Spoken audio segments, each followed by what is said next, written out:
He humiliated her in front of the entire world, firing his loyal secretary in the blink of an eye. Little did he know, he didn't just get rid of an employee. He declared war on the secret daughter of his biggest rival.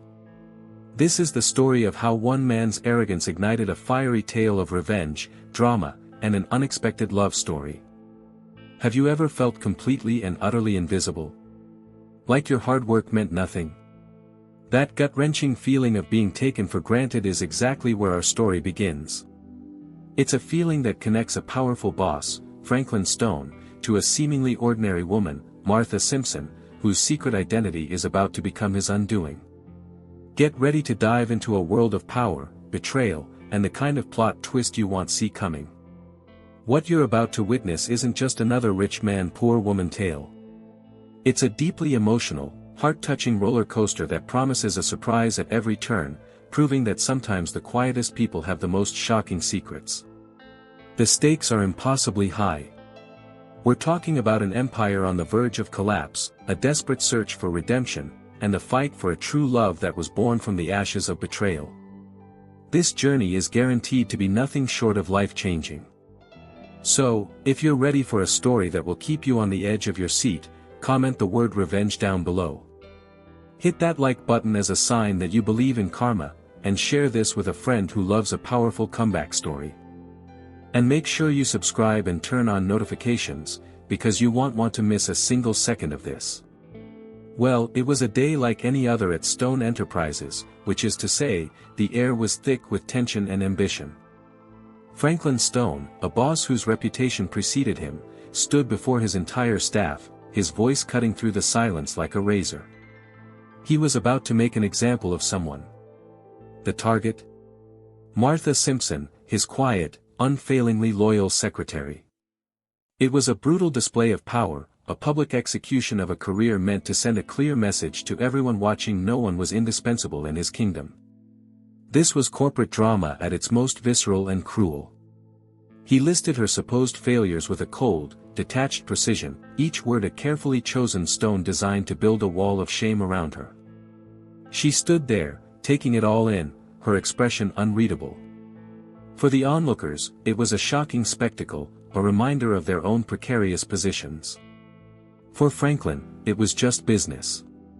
He saw weakness and believed he was cutting it out, unaware of the catastrophic miscalculation he was making. He was so blinded by his own power that he couldn't see the real story unfolding right in front of him. "You're fired," he declared, the words echoing in the cavernous lobby. He expected tears, pleading, perhaps even anger. He got none of it. Martha simply nodded, a flicker of something unidentifiable in her eyes before she turned to collect her things. This quiet dignity was, in itself, a form of defiance that unsettled him more than any outburst would have. The lack of a dramatic reaction was a surprise that left a bitter taste in his mouth, though he'd never admit it. What word best describes his attitude right now? Let us know in the comments. This act of being publicly humiliated was meant to be the end of her story at his company, a final, definitive statement of his authority. In his mind, she was just another cog in the machine, easily replaced and quickly forgotten. He had built an empire by being ruthless, and this was just another Tuesday. He couldn't possibly know the intricate web of consequences he had just set in motion. This wasn't just firing an employee, it was pulling a thread that would unravel his entire world. The real kicker, the detail hidden from everyone, was Martha's secret identity. She wasn't just a diligent secretary from a humble background. She was the secret daughter of Alexander Vance, his oldest and most formidable corporate rival. This wasn't just a dismissal, it was an unwitting declaration of war against the one man who could truly threaten his empire. The ultimate rich man poor woman narrative was about to be flipped on its head. This entire episode, designed to solidify his power, was in fact the first chapter of his downfall and, paradoxically, his potential redemption. The stage was set for a complex game of revenge, strategy, and deeply buried emotions. Franklin Stone thought he had won a minor battle, but he had just armed his greatest opponent with the perfect motivation. A truly life-changing mistake had been made, and the fallout was just beginning to gather. As Martha walked out of the building, she didn't look back. She didn't need to. The silence she left behind was louder than any screaming match. It was a void that Franklin would soon find himself trying desperately to fill, a quiet prelude to the storm that was about to break over his carefully constructed life. The game was now afoot, and the rules were about to be rewritten by the very person he had just cast aside. Franklin Stone's empire wasn't built on innovation or goodwill, it was forged in the fires of intimidation and relentless pressure. His philosophy was brutally simple: people were assets, disposable and interchangeable, gears in a vast machine designed for the singular purpose of generating profit and power. He was the quintessential boss, ruling from a glass tower that seemed to pierce the clouds, a fitting throne for a man who saw himself as a modern-day king, looking down on the world he dominated. His boardroom was a coliseum where careers lived and died by his whim. He thrived on fear, believing it to be the most potent motivator. Kindness was a currency he did not trade in, and loyalty was something he demanded but never truly earned. Every employee, from the junior analyst to the senior vice president, understood that their value was measured solely by their last success. This cutthroat environment created a culture of backstabbing and anxiety, a corporate drama that played out daily under the cold, fluorescent lights of his domain. He saw the world in black and white: winners and losers, predators and prey. In this binary worldview, there was no room for nuance, no space for the human element. This was why dismissing his secretary, Martha Simpson, had been so easy. She was, in his eyes, just another line item, a salary that could be cut without a second thought. The idea that she might have a life, a story, or heaven forbid a secret identity was a notion too foreign for his mind to even entertain. The irony was that his entire empire was precariously balanced. It was a house of cards built on the shaky foundation of fear rather than genuine respect. His greatest strength, his unyielding, merciless drive, was also his most profound weakness. It made him powerful but also incredibly blind. He could analyze a market trend with terrifying accuracy, but couldn't read the loyalty in the room, a flaw that was about to cost him dearly on his path toward a much-needed redemption. He moved through his days like a shark, constantly seeking the scent of blood in the water, a new deal to close, a new rival to crush. This relentless forward motion left no time for introspection or regret. The concept of a love story was something he scoffed at, a frivolous distraction from the real business of acquisition and dominance. His heart, if he still had one, was barricaded behind layers of ambition and cynicism, untouched and unreachable. This empire, for all its glittering success, was a lonely place. The man at the top was isolated by his own creation, surrounded by sycophants who feared him and competitors who loathed him. He had wealth, he had power, but he had no one he could truly trust. This profound isolation was a vulnerability he refused to acknowledge, a crack in his armor that was about to be exploited in a shocking and personal way.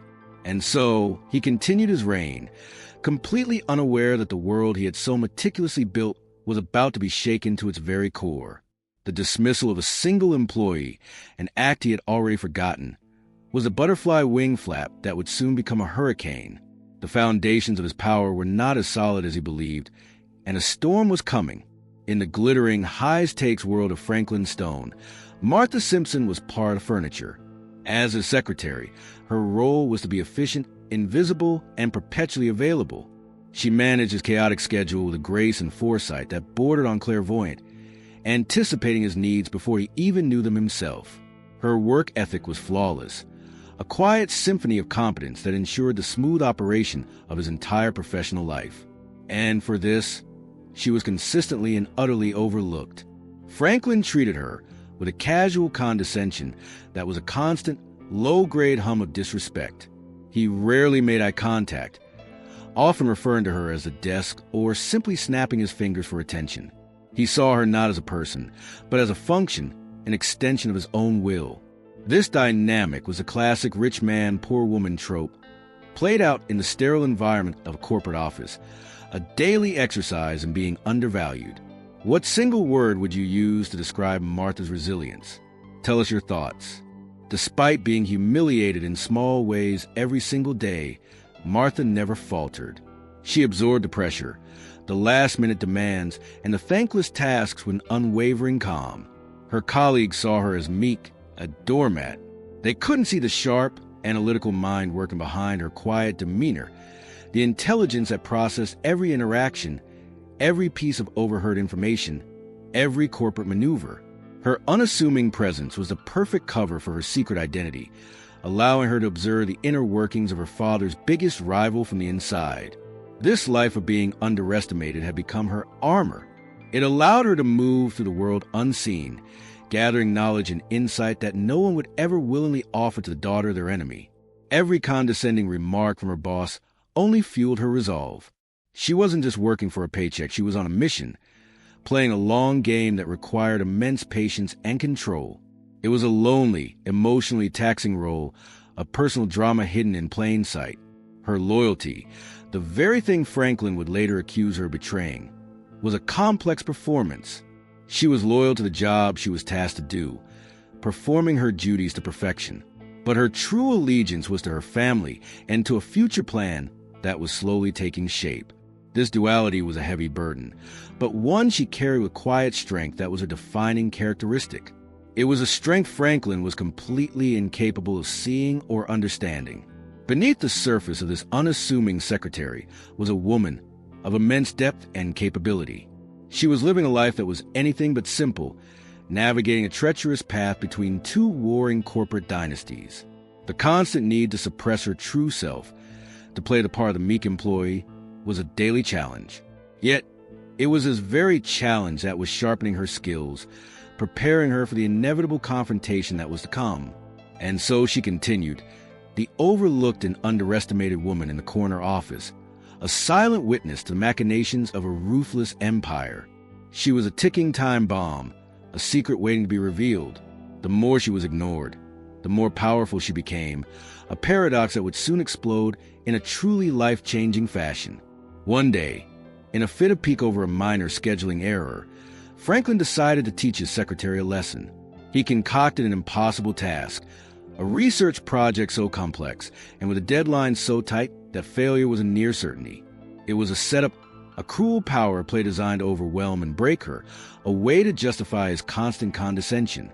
He wanted to see her crumble, to prove to himself that she was as incompetent as he presumed her to be. This was his idea of management. The project involved untangling a web of obscure international trade regulations for a potential acquisition, a task that would have challenged a team of seasoned analysts, let alone a single secretary. He dropped the mountain of files on her desk with a smirk, a silent good luck with that hanging in the air.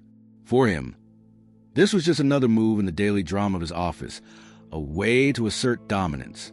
He fully expected her to fail, setting the stage for her eventual dismissal. But Franklin had fundamentally misjudged Martha Simpson. Where he saw a simple assistant, there was a woman with a keen, resourceful mind. She didn't panic or complain. Instead, her quiet intelligence went into overdrive. She spent the night not just reading, but cross-referencing, finding loopholes, and utilizing online resources no one else in the company even knew existed. She wasn't just working hard, she was working smart, with a precision that was truly remarkable. The next morning, the completed report was on his desk. It was not just finished, it was perfect.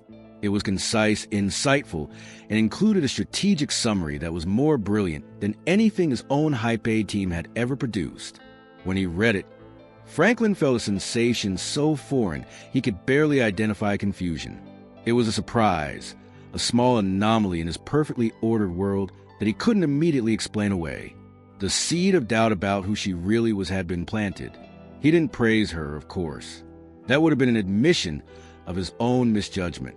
Instead, he simply grunted, taking the report without a word of thanks. But for the first time, he looked at her for a split second longer than usual. It was a flicker of acknowledgement, a silent concession that she was more than he had assumed. This small victory was a heart-touching moment of validation from Martha, even if it went unsaid. This single event began to subtly shift the dynamic between them. Franklin started to give her tasks with a bit more substance, testing her, trying to find the limits of this unexpected capability. He was a boss who hated puzzles he couldn't solve, and Martha was quickly becoming his most intriguing one. The rich man, poor woman narrative was getting complicated, with the poor woman demonstrating a level of competence that challenged his entire worldview. The impossible task, meant to be an instrument of humiliation, had backfired spectacularly. It had inadvertently revealed a glimpse of the brilliant woman hiding behind the secretary's desk. It was the first plot twist in their professional relationship, a small but significant event that would slowly begin to alter the course of their shared destiny, setting the stage for even greater revelations and a truly life-changing journey. The corporate world of Franklin Stone was a shark tank, and Martha's newfound, albeit subtle, favor with the boss did not go unnoticed. A jealous senior executive, a man named Marcus Vance, who saw her as a threat to his own ambitions, decided to take her down. He devised a plan to sabotage a critical project presentation, altering key financial data at the last minute to make it appear as though Martha was not only incompetent, but also dangerously negligent. It was a vicious act of corporate drama. Marcus saw himself as Franklin's true right-hand man and couldn't stand the idea of a mere secretary gaining any form of influence. His ego was a fragile thing, and he was determined to put her back in her place. He orchestrated the sabotage with cunning precision, ensuring all digital trails would lead directly to Martha's computer. He was setting her up for a public execution, a dismissal that would be swift and brutal, and he was confident his plan was foolproof. However, Martha was far more observant than anyone gave her credit for. She had noticed Marcus' simmering resentment and his unusual interest in the project. Her instincts, honed by years of navigating treacherous environments, told her something was wrong. With quiet diligence, she had made her own backup of the original data, a precautionary measure born of caution. When she discovered the altered numbers just hours before presentation, she wasn't shocked, merely disappointed. Instead of panicking or accusing Marcus, which would have been her word against the senior executives, she played her hand brilliantly. She subtly fed Marcus a piece of false information, a correction that would lead him to inadvertently expose his own tampering during the meeting. When the moment came and Franklin's face began to contort with rage over the incorrect data on screen, Martha calmly presented the original, correct figures, framing it as a simple version control issue to save face of the entire team. She saved the project, averted a major financial loss, and cleverly turned the tables on Marcus without ever taking credit or revealing his treachery. Her move was a masterpiece of corporate judo, using her opponent's own momentum against him. In that moment, she wasn't just a secretary, she was a protector of the company, a silent guardian. It was a quiet act of loyalty that spoke volumes, a truly heart-touching display of integrity. Press the like button as a sign of respect for her cleverness and courage. Franklin, while still unaware of the full extent of the sabotage, knew enough to understand that she had just saved them from a colossal disaster. The version control issue explanation was thin, and he suspected there was more to the story. He saw the flash of fury and panic in Marcus' eyes and the unshakable calm in Martha's. It was another piece of the puzzle, another surprise that added to the enigma of the woman working just outside his office door. This incident solidified Martha's position in a way she never intended. She hadn't done it for praise or for revenge against Marcus. She had done it because it was the right thing to do. Her actions planted another seed of respect in Franklin's mind, a respect that he found himself begrudgingly feeling. The story of this underestimated woman was becoming far more complex than he could have ever imagined. The moment of truth arrived during a high-stakes negotiation with a formidable new partner. The deal was worth billions and was critical to the future of Stone Enterprises. Franklin, as was his custom, was leading the charge with his usual brand of aggressive, Taquino prisoner's tactics. He was a force of nature in the boardroom, a boss who believed in victory through intimidation. But this time, he had met his match. The other party was unyielding, and the talks were on the verge of collapse. As the tension in the room reached a breaking point, Franklin's infamous temper began to flare. He saw the deal slipping away, and his frustration morphed into raw anger. He was about to slam his fist on the table and deliver an ultimatum that would have undoubtedly killed the deal for good. The entire room held its breath, bracing for the explosion. It was a kind of self-destructive drama that had cost him opportunities in the past, a flaw he was too proud to admit he had. Just as he opened his mouth to detonate the negotiations, a single sheet of paper slid quietly in front of him. It was from Martha, who had been sitting in the corner, silently taking notes as his secretary. On the paper was a handwritten note, a single, insightful sentence outlining a compromise brilliant, face-saving solution that addressed the other party's core concern without sacrificing any of Franklin's key objectives. It was suggestion so elegant and simple, he couldn't believe his own team hadn't thought of it. For a moment, his pride warred with his business sense. Taking advice from his secretary in a room full of titans? It was unthinkable. But the logic of her suggestion was undeniable. It was a lifeline, and he knew it. Swallowing his ego, he paused, read the note again, and then in a much calmer tone, he presented her idea as his own. The atmosphere in the room shifted instantly. The tension broke, and within an hour, the deal was saved.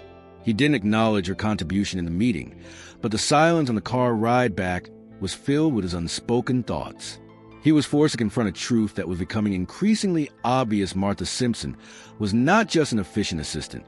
She possessed a strategic mind and a calm under pressure that he, the great Franklin Stone, lacked.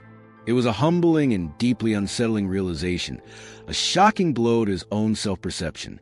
This event marked a significant turning point. He began to see a flicker of her true worth, not as an employee, but as a genuine asset, a mind to be valued. It was the first time he truly saw beyond the roles of rich man, poor woman, and recognized a peer in the most unexpected of places. It was a moment pregnant with the possibility of a different kind of relationship, one built on mutual respect rather than a power imbalance. The saved deal was a massive victory for the company, but for Franklin, it was a quiet, personal defeat of his own arrogance. He was beginning to realize that the most valuable person in his professional life might just be the one he had consistently treated with the least amount of respect. This flicker of her true worth was a life-changing perception, the first step on a long and difficult road toward his eventual redemption. Franklin's worldview was built on a foundation of cynicism. He believed everyone had an angle, that loyalty was a transaction, and that people were only nice to him because of his power and his money. He trusted no one, and this mistrust had been his shield and his sword throughout his career. It had made him a powerful boss, but had also encased his heart in ice. This deeply ingrained belief was about to face its most significant challenge yet. One evening, working late, he walked past a break room and overheard a group of junior executives talking. Their conversation was dripping with mockery and disdain, and the subject was him. They were ridiculing his temper, his ego, and his ruthless tactics. It was a kind of casual disrespect he always suspected was happening behind his back, confirming his bleak view of human nature. He was about to storm in when he heard another voice join the conversation. It was Martha. Her tone was calm but firm, and what she said left him frozen in the hallway, completely unseen. She didn't flatter him or make excuses for his behavior. Instead, she defended his character. She spoke of his hidden dedication, the immense pressure he was under, and the rare, almost imperceptible moments of fairness he occasionally showed. She painted a picture not of a monster, but of a complicated man. It was a moment of loyalty so pure and unexpected it felt like a physical blow. To hear someone he consistently undervalued defend him to her mocking colleagues was a shocking experience that deeply unsettled his cynical soul. She had nothing to gain from this. It wasn't a performance for his benefit. It was a genuine expression of her own integrity. This single, heart-touching act of loyalty contradicted everything he thought he knew about people, and especially about her. He was left speechless, grappling with an emotion he couldn't name. Why would she do that? After all the times he had been condescending, after all the thankless tasks and the lack of appreciation, why would she defend him? This question burrowed into his mind and refused to leave. It was a puzzle that his cynical logic couldn't solve, a beautiful and frustrating anomaly. It was the first time he considered that maybe, just maybe, his view of the world was fundamentally flawed. This incident became a turning point in his perception of his secretary. She wasn't just competent, she had character. She possessed an integrity that he secretly admired and knew he lacked. This newfound respect was confusing and uncomfortable, a chink in the armor of his arrogance. The simple, quiet woman he saw every day was becoming a mirror, reflecting his own shortcomings back at him. This moment of overheard loyalty was more impactful than any business deal. It was a deeply personal, emotional event that planted the seeds of potential redemption. It was the beginning of him seeing Martha not as a subordinate, but as a person whose good opinion he might actually want to earn. The foundation of a cynical world had been shaken, and he was left questioning everything he thought he knew. After the incident in the break room, something inside Franklin Stone began to shift. He started to rely on Martha for more than just work. He found himself seeking her opinion on matters far beyond the scope of a secretary's duties, asking for her insight on complex business strategies and even personnel issues. He would create flimsy pretexts to talk to her, just to hear her calm, logical perspective. He was, for the first time, treating her as a confidant. He became drawn to her quiet strength, her unshakable integrity, and a kindness he hadn't encountered anywhere else in his life. It was a strange and unfamiliar feeling, this pull towards another person that had nothing to do with power or profit. In her presence, the constant, grinding pressure of being the ruthless boss seemed to ease just a little. She was becoming an anchor in the perpetual storm of his life, a silent partner he was beginning to depend on emotionally. These feelings, this budding hint of romance, terrified him. They were a vulnerability he couldn't afford, a weakness in the fortress he had built around himself. A love story was not part of his 5-year plan. He was a cold, calculating CEO, the rich man who had no time for the messy, unpredictable world of emotions. To admit he was developing feelings for his poor secretary felt like a betrayal of his own identity. So, he did what he did best. He buried it. He buried his growing admiration and affection under fresh layers of arrogance and condescension. He would ask for her advice one moment, and then publicly criticize her for a trivial mistake the next. This haute-cold behavior was a manifestation of his own internal war, a desperate attempt to push her away and regain control of his own carefully managed emotions. It was confusing and painful for Martha, who couldn't understand the sudden shifts in his demeanor. This internal conflict created a palpable tension between them. The air in the office was thick with unspoken words and feelings that both refused to acknowledge. It was a delicate, dangerous dance of advance and retreat. He was a man at war with himself, and Martha was caught in the crossfire. The drama was no longer just about business. It had become deeply personal, a struggle between his head and his heart. He was falling for her, for the brilliant, kind, and loyal woman she was, and he hated himself for it. It was a plot twist in his own life story that he was desperately trying to erase. But the more he fought it, the stronger the feeling grew.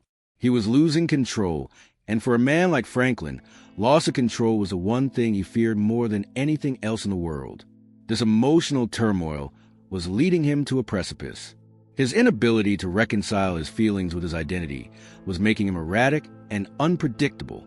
He was on a collision course with his own heart, setting the stage for a catastrophic error in judgment, an act of self-sabotage that would be born not of malice, but of heartbroken and terrified pride. The stakes had never been higher. A massive, company-saving merger with their biggest rival, Vance Industries, was on the line. It was a deal of a lifetime, a move that would solidify Stone Enterprises as an untouchable titan of industry. The negotiations were incredibly delicate, with both sides guarding their secrets closely. Trust was the most valuable and scarcest commodity, and Franklin was running on pure adrenaline, his entire focus on closing this monumental deal. This high-stakes environment was the perfect hunting ground for Marcus Vance, the jealous executive who still harbored a deep-seated resentment for Martha. Seeing her growing influence on the boss, he knew this was his last chance to eliminate her for good. He meticulously crafted a plan not just to get her fired, but to utterly destroy her reputation and, in the process, sabotage the merger, hoping to pick up the pieces in the aftermath. It was a plan born of pure, unadulterated revenge. Marcus gained access to the highly confidential merger documents and, with surgical precision, leaked a critical piece of information directly to a financial journalist. He used a series of anonymous digital proxies, but he left behind a single, masterfully forged digital breadcrumb, a tiny, almost untraceable fragment that, when discovered, would point directly and unequivocally to Martha Simpson's workstation. It was a perfect diabolical frame job. The leak was a bombshell. The news broke overnight, sending shockwaves through the financial world and throwing the merger into immediate jeopardy. Vance Industries was furious. accusing Stone Enterprises of negotiating in bad faith. An internal investigation was launched instantly, a witch hunt led by a panicked and enraged Franklin Stone.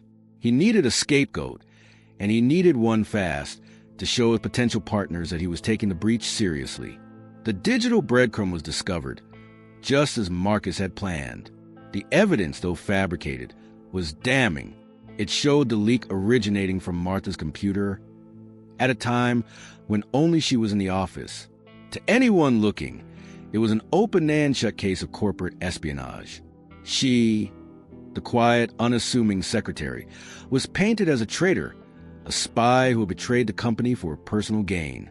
The surprise of her apparent treachery hit the office like a tidal wave. For Franklin, this discovery was more than just a business problem. It was a deep, personal wound. He had just started to let his guard down, to trust someone, to entertain the possibility of feelings he had long suppressed. The evidence that Martha, the one person he was beginning to believe in, was the source of betrayal, felt like a dagger to the heart. His burgeoning hope for a different kind of connection was instantly curdled into a feeling of being profoundly humiliated and played for a fool. The stage was now set for the ultimate confrontation. Believing he'd been betrayed by the one person he was starting to fall for, Franklin's hurt and heartbreak quickly metastasized into a cold, blinding rage. He wasn't just a boss who had been crossed, he was a man who felt his trust had been used as a weapon against him, and he was about to unleash a storm of fury from which there would be no easy return. The news of Martha's betrayal spread through the office like a virus. Franklin, consumed by a furious and heartbroken rage, didn't even give her a chance to speak. He summoned her to the center of the main office floor, ensuring the entire company would bear witness. This wasn't going to be a private dismissal. It was going to be a public execution. He wanted to make her an example, to turn his personal pain into a spectacle of power. His quest for redemption had just been torched by his own wounded pride. He stood before her, his voice trembling with a mixture of anger and raw hurt. He held up the fabricated evidence, his words dripping with venom as he accused her of being a spy, a traitor who had sold him out. He recounted her recent successes' impossible task, saving the negotiation, and twisted them into evidence of a long con, portraying her competence as a calculated act of deception. It was a brutal, character-assassinating performance, fueled by the pain of a man who felt had been made a fool of.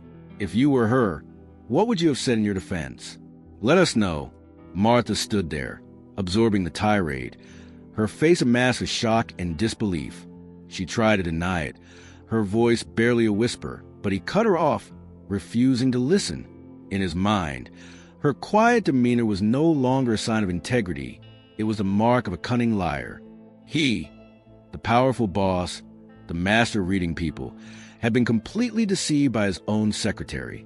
This belief shattered his ego and, in a twisted way, broke his heart. "You are fired," he bellowed, the words echoing with a chilling finality.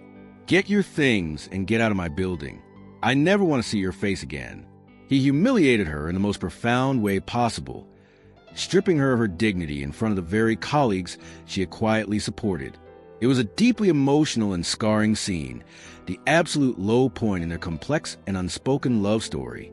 The drama had reached its painful, agonizing peak. The pain in Franklin's heart was real, but it was tragically misplaced. He truly believed he had been betrayed by the one person he was starting to trust, the one person who made him feel something other than cold ambition.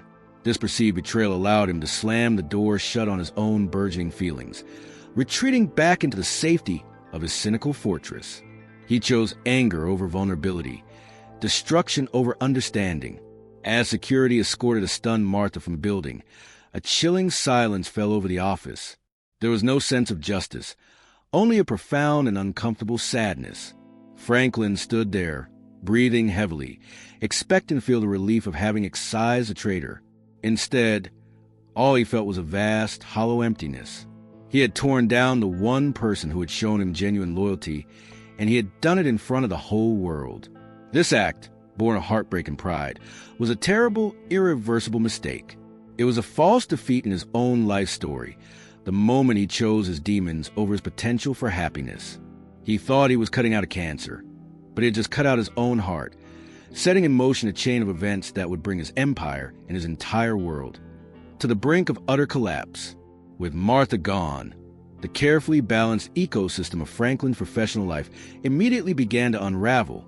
It started with small things: missed appointments, lost documents, disorganized schedules. The seamless efficiency that he had taken for granted was revealed to be not a feature of his company, but a product of one person's tireless, invisible work. The quiet competence of his former secretary had been the glue holding his chaotic world together, and now that glue was gone. But the real catastrophe was the merger. The moment the news of the leak in Martha's public firing hit the wire, Alexander Vance, Franklin's biggest rival and the head of the other company, pulled out of the deal. The move was swift and decisive, with a terse public statement about a fundamental breach of trust. The company-saving merger, the deal of a lifetime, was dead. It was a shocking and immediate consequence that sent Stone Enterprises into a tailspin. The financial markets reacted brutally. The company's stock plummeted, wiping out billions in value overnight. Creditors got nervous, and long-term partners started questioning Franklin's leadership and stability. The empire that had seemed so invincible just days before was suddenly exposed as incredibly fragile. The dismissal of one woman had triggered a full-blown crisis, a corporate drama that threatened to consume everything he had built. Franklin, still reeling from his sense of betrayal, tried to fight back with his usual arrogance and aggression. He worked around the clock, pushing his team to their breaking point, but it was no use. Without Martha's stabilizing presence and insightful contributions, his efforts were chaotic and ineffective. He was the great boss, the fearsome leader, but he found himself adrift, unable to navigate the storm he himself had created. The sense of being fired upon by the world was overwhelming. His professional life was collapsing, and his personal life was a hollow echo. The office felt empty. The silence in his car was deafening. He found himself expecting her to walk in with his coffee, to offer a quiet word of advice, to be the calm center in his whirlwind of a life. Her absence was a palpable presence, a constant reminder of what he had lost. The misplaced revenge he had enacted upon her had become a form of self-destruction. He was a man on an island of his own making, surrounded by the wreckage of his own decisions. The power and control he had cherished were slipping through his fingers like sand. He had won the battle, publicly shaming the person he thought had betrayed him, but he was now losing the war on all fronts. His empire, his legacy, and his future were on the brink of complete and utter collapse. This rapid descent was a harsh and necessary lesson. For the first time, Franklin Stone was not in control. He was forced to confront the devastating consequences of his actions, to see how one decision, born of pride and pain, could undo a lifetime of work. He was at rock bottom, a king in a crumbling castle, finally vulnerable enough to see the terrible, terrible truth of his misjudgment. In the wreckage of a collapsing empire, Franklin became obsessed with one thing: understanding how he had been so completely fooled. He couldn't reconcile the loyal woman he had seen in the break room with the corporate spy from the investigation. Driven by a desperate need for answers, he launched his own secret, meticulous review of the security data, tearing apart the irrefutable evidence that had condemned Martha. He had to know the truth, no matter how painful it might be. Working late into the night, fueled by coffee and a growing sense of dread, he uncovered the deception. He found the digital artifact that Marcus had misseed a tiny, corrupted log file that showed an unauthorized remote access to Martha's workstation, originating from an internal IP address. Cross-referencing the timestamp, he saw it matched perfectly with Marcus' keycard swipe into a restricted server room. The truth hit him not like a wave, but like a physical punch to the gut. It wasn't her. It was Marcus. The sabotage, the leak, the Firminga was all a calculated act of revenge from a jealous subordinate. The proof was undeniable, cold, and absolute. And with that revelation, the full weight of what he had done came crashing down on him. He hadn't been betrayed by the one person he trusted. He had been manipulated by his own pride and used as a weapon to destroy an innocent woman. The guilt was a suffocating, all-consuming force. He replayed the scene of the public firing in his mind. Every cruel word, every venomous accusation. He saw her shocked face, the quiet dignity with which she endured the humiliation. He had not just been wrong, he had been monstrous. The man who prided himself on his sharp judgment and control had been played like a fiddle, his own emotional wounds exploited to serve another's ambition. This realization was the most humiliating moment of his entire life. The anger he had felt towards Martha instantly imploded, turning into a profound self-loathing. He was a villain of this story. He had destroyed her reputation, her career, and possibly her life, all because he was too arrogant and too heartbroken to seek the truth. This was his gravest error, a moral failure that overshadowed any business mistake he had ever made. The path to redemption now seemed like an impossibly steep mountain to climb. He sat alone in his vast, empty office, the city lights twinkling below, and for the first time in years, Franklin Stone felt the sting of tears in his eyes. The weight of his guilt was crushing, a physical presence that made it hard to breathe. He had wronged her in a way that words could never fix. The drama he had created had a victim, and it wasn't him. It was a loyal secretary he had so brutally cast aside. He now understood everything. Her quiet competence, her unwavering loyalty, her defense of him to her colleagues had all been real, and he had repaid it with a public crucifixion. The need to find her, to apologize, to somehow try and make things right, became the only thing that mattered. His company, his money, his power, it all meant nothing compared to the colossal weight of his terrible, life-changing misjudgment. Fueled by a desperate, all-consuming need to atone, Franklin launched a frantic search for Martha Simpson.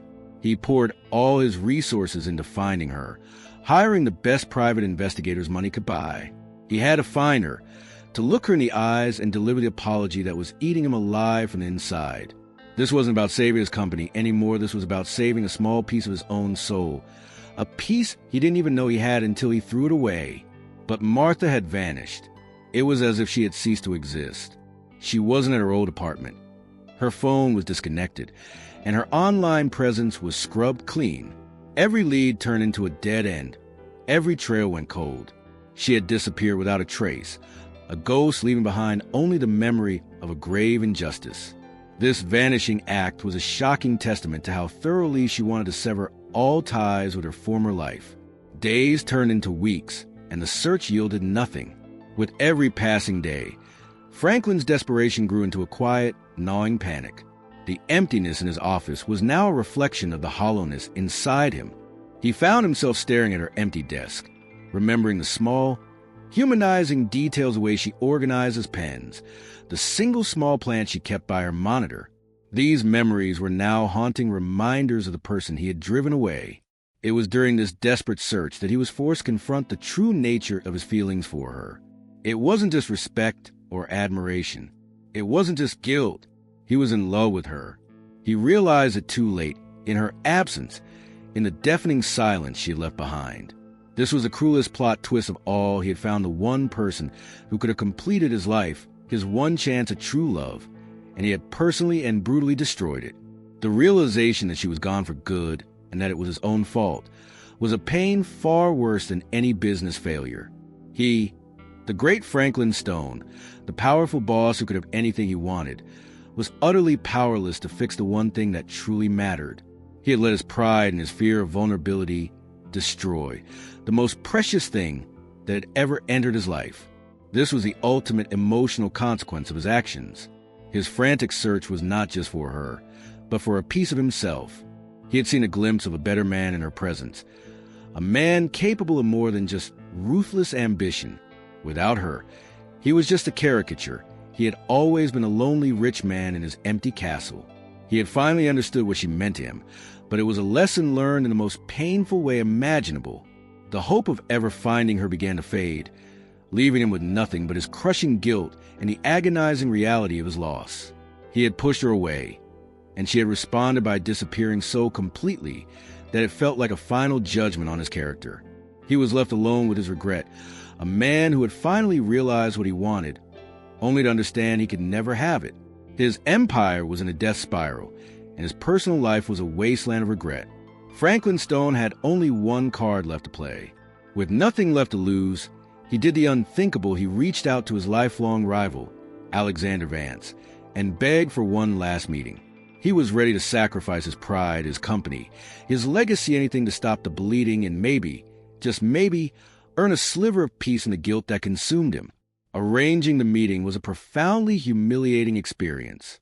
He had to go through layers of hostile lawyers and executives who clearly savored his desperation. For years, he and Vance had been corporate predators circling each other, and now, Franklin was coming to the table as wounded prey. He was prepared to offer a controlling stake in his company for a fraction of its former worth, an unconditional surrender. It was a last, desperate gamble to save the jobs of thousands of employees who depended on him.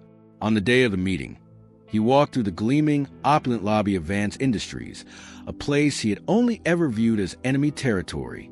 Every step felt like a walk of shame. He had spent his entire career trying to crush this company, to outmaneuver its leader.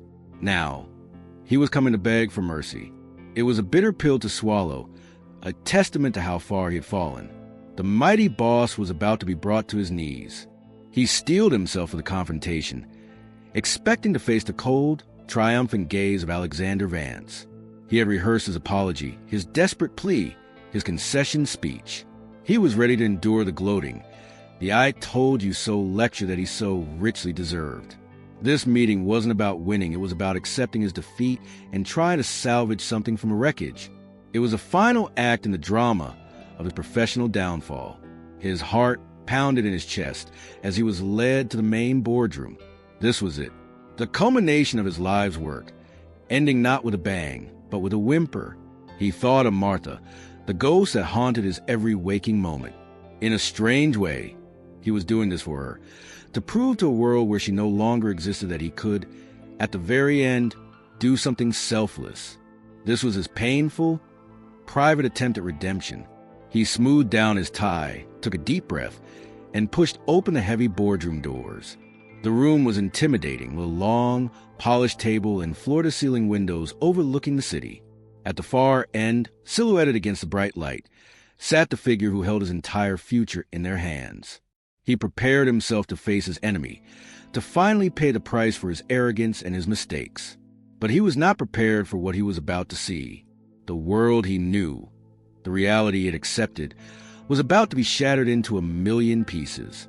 He was walking into what he thought was a business negotiation, but he was actually walking into the final, shocking revelation of a story far more complex than he could have ever imagined. Franklin Stone walked into the boardroom, his eyes adjusting to the light, his rehearsed apology ready on his lips. He looked to the head of the table, where his rival was supposed to be sitting in judgment. But the person in the power seat wasn't the old, formidable Alexander Vance. His mind struggled to process what his eyes were seeing. The world tilted on its axis, and for a moment, he forgot how to breathe. The surprise was so profound, it felt like a dream. At the head of the table, exuding an aura of calm, unshakable control, sat Martha Simpson. She wasn't dressed in the simple, practical attire of his former secretary. She was wearing a tailored power suit, her demeanor not one of a victim, but of a queen upon her throne. It was her, the woman he had desperately searched for, the woman he had fired and humiliated, was sitting in the one place he never would have imagined. He was left utterly speechless, his carefully prepared words dissolving into nothing. The pieces of the puzzle clicked into place with a deafening roar in his mind. The reason his rival had pulled out of the merger, the reason she had vanished so completely it all made a terrifying, perfect sense. She wasn't just a capable assistant. She was the heir to the entire Vance Corporation. She was a secret daughter, the ultimate secret identity he never saw coming. The power dynamic had not just shifted, it had been completely inverted in the most shocking way imaginable. He had come here to beg for his corporate life from his enemy, only to find that his judge and jury was the woman whose life he had so carelessly tried to ruin. The irony was so thick it was suffocating. The rich man, poor woman narrative he had played out in his head was a complete fabrication, a lie he had told himself to maintain his own sense of superiority. She watched him, her expression calm and unreadable, the same way she had watched him on the day he fired her. But this time, her silence wasn't the silence of a subordinate, it was the silence of someone who held all the cards. The entire drama, from the impossible task to the framing, flashed before his eyes, but now he saw it from a completely different perspective. He hadn't been dealing with an employee, he had been sparring with a master strategist who had seen his every move. This was the ultimate plot twist. It was a revelation so life-changing that it reshaped his entire understanding of the past year. He felt like a fool, a pawn in a game so vast and complex, he hadn't even known he was playing. The woman he had underestimated, the woman he had fallen in love with, was more powerful than he could have ever conceived. She was not the victim of his story, she was the architect of his fate. In that moment, standing before her, stripped of all his power and arrogance, he realized that the business deal no longer mattered. His company, his empire, his legacy was all secondary. The only thing in the world that mattered was the brilliant, powerful, and wounded woman sitting before him and the immense, unpayable debt he owed her. In the stunning, silent aftermath of the revelation, something inside Franklin Stone broke free. The business deal, his crumbling empire, the corporate posturing all evaporated. He ignored the expectant faces of the board members, ignored the billion-dollar implications of the moment, and saw only her. In that climactic moment, he chose not to be a boss, but to be a man finally facing the truth of his own heart. He didn't plead for the merger. Instead, he walked slowly toward the head of the table, his eyes locked on Martha's, and he delivered the apology he had been rehearsing for weeks in the lonely silence of his office. It was raw, heartfelt, and public. He confessed his arrogance, his blindness, and the profound regret he felt for having humiliated her. It was a complete and unconditional surrender of his ego, a truly heart-touching moment of vulnerability. Then, he did something even more unexpected. He confessed he had fallen for her, not for the powerful heir of his rival, but for the brilliant, kind, and incredibly loyal secretary who defended him when he didn't deserve it. He told her he fell for the woman who saved the deal with a quiet suggestion and who possessed an integrity he could only dream of. His confession was not a strategy, it was a simple, unvarnished truth. The final piece of his broken heart laid bare for all to see. Seeing his genuine, painful, and public act of redemption, seeing the man stripped of all his arrogance, Martha's calm facade finally cracked. A single tear traced a path down her cheek. She had orchestrated this meeting as a final move in a long game of revenge, a plan to acquire his company and complete her father's victory. But she had not counted on the one thing that could change the entire game, the possibility that his feelings were real, that his transformation was genuine. It was the ultimate plot twist in her own plan. She had expected a desperate businessman, but she was faced with a changed man offering not a deal, but his heart. In that moment, she had a choice to proceed with the corporate victory she had worked so hard for, or to choose the far more complicated, far more terrifying path of forgiveness and a chance at true love. What would you have chosen in her place, revenge or romance? In a move that left the entire boardroom in stunned silence, she stood up, walked over to him, and accepted his apology. Then, with a quiet authority that left no room for argument, she announced a new deal, not an acquisition, but a partnership, a merger of equals that would save his company and create a new, unstoppable force in the industry. She was saving his company not as an act of pity, but as a gesture of faith in the man he was becoming. It was the start of a new chapter, a truly life-changing moment for both of them. Their incredible, tumultuous journey from boss and secretary to rivals, and finally to partners, was the most unlikely love story. It was a testament to the power of forgiveness, the possibility of second chances, and the profound truth that redemption is not just about being saved, but about becoming worthy of being saved. What an incredible journey of redemption. This story is a powerful reminder that sometimes the person we underestimate the most is the one holding the key to who we are meant to become. It proves that true love isn't about status or power. It's about having the courage to see the brilliance in someone even after you've been blind to it, and finding the strength to earn a second chance. If you also believe that our deepest flaws do not define us, and that everyone deserves a shot at redemption, then you've found your community. This channel is a home for stories that believe in the power of the human heart. So, if you believe in that too, subscribe now and join a family that celebrates the courage it takes to change. Now, let's send a message together. Hit the like button to spread the story of forgiveness far and wide. In the comments below, answer this one question: what was the single most emotional moment for you in this entire story?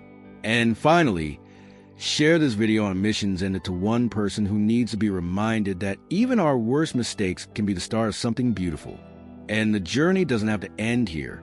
While you wait for what's next, know that our channel is a treasure chest packed with unforgettable stories, just like this one. Explore our videos and discover other tales that will make you feel, think, and believe again. To ensure you don't miss out on any of the incredible narratives we have coming, activate that notification bell.